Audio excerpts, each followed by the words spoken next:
میں جب حافظ ہوا تو حضرت مولانا انعام الحسن صاحب رحمۃ اللہ علیہ کے پاس میرے والد صاحب لے گئے اور لے جا کر کہا کہ حضرت میرا بیٹا حافظ ہو گیا ہے. میں 10 سال کی عمر میں حافظ ہو گیا تھا الحمدللہ کاکوسی مدرسے میں 10 سال کی عمر میں. تو حضرت یہ حافظ ہوگا. حضرت نے فرمایا ماشاء اللہ حافظ صاحب حافظ جی آئیے حافظ آئیے. حضرت نے ہدیہ دیا اور کہا دیکھو ایک نصیحت کرتا ہوں, قرآن حفظ کر لینا آسان ہے, قرآن کو سنبھالنا مشکل ہے.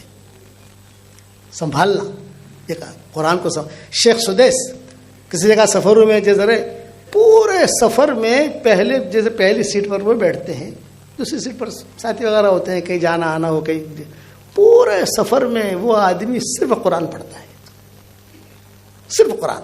عبد الغفار کر کے ہے مدینہ میں ہمارا خادم ہے جو اماموں کے پیچھے رہتا ہے سب اماموں کو. تو میں ان کو مغرب بعد بلاتا ہوں, بھائی میں یہاں بیٹھا ہوں تم آ جاؤ. یہ کہ مجھے مغرب میں فون ہی مت کرو, آپ عشاء بعد آ جاؤں گا میں انشاءاللہ. کہ کیوں؟ بولے کہ حضرت میں جب مغرب کی نماز یعنی مائک کی ذمہ داری ان کی ہے حرم شریف کی, تو کہتے ہیں کہ میں جب مغرب کی نماز پڑھا کر کمرے میں جاتا ہوں تو کبھی شیخ حذیفی پر پکڑ لیتے ہیں مجھے اور عشاء تک قرآن سناتے رہتے ہیں, کبھی عبد الباری سبیتی پکڑ لیتے ہیں عشاء تک قرآن سناتے رہتے ہیں, اور کبھی عبد المحسن پکڑ لیتے ہیں اور عشاء تک جو ہے قرآن سناتے رہتے ہیں. بولے اتنا قرآن پڑھتے ہیں یہ لوگ, تب جا کر اللہ نے ان کو حرم کا امام بنایا ہے. تو آپ حضرات سے درخواست کرتا ہوں کہ قرآن بہت پڑھو گے انشاءاللہ, محفوظ رکھنا, بہت بڑی دولت ہے, بہت بڑی دولت ہے. حشر کے میدان میں ہر آدمی ڈرا ہوا ہوگا, قرآن والا ڈرا ہوا نہیں ہوگا, یہ فرشتوں کے ساتھ ہوگا. مع سفرۃ الکرام البررہ.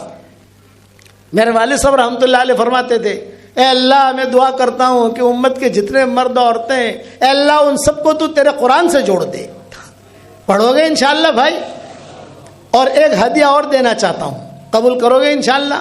ایک تو یہ کہ جتنے حافظ ہوئے ہیں ان سب کو میری طرف سے میری تسبیح جاندار شاندار مالدار دیندار یہ ہدیہ دے رہا ہوں.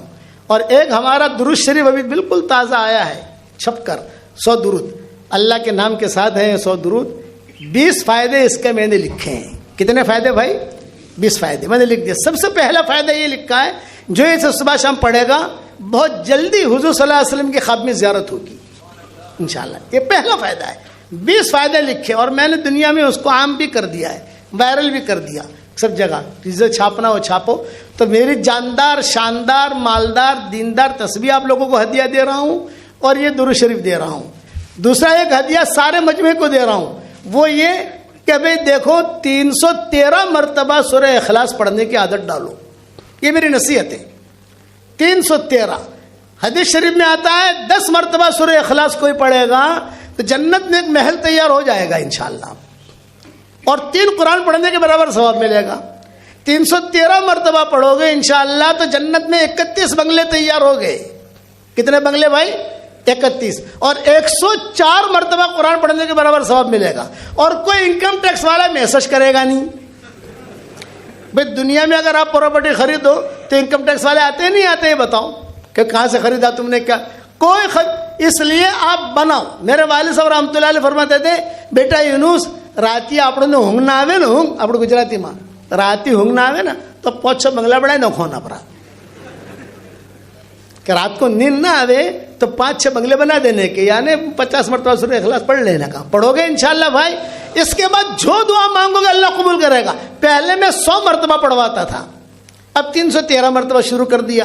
الحمدللہ لوگوں نے پڑھنا بھی شروع کیا. تو لوگوں نے کہا مول صاحب پہلے تو ہو وقت کہتا تھا او بھاؤ چم ودھارو کہتے بھائی اوبھڑ تو نے ફ્લેટ લીધો તો 10 વર્ષ પહેલે કેટલા રાશો તો ભાઈ 1 કરોડનું, અત્યારે શું ભાવ છે 2.5 કરોડ. તો એનો ભાવ વધ્યો કે ના? તો અમારો ભાવ વધવો જોઈએ કે ના વધવો જોઈએ?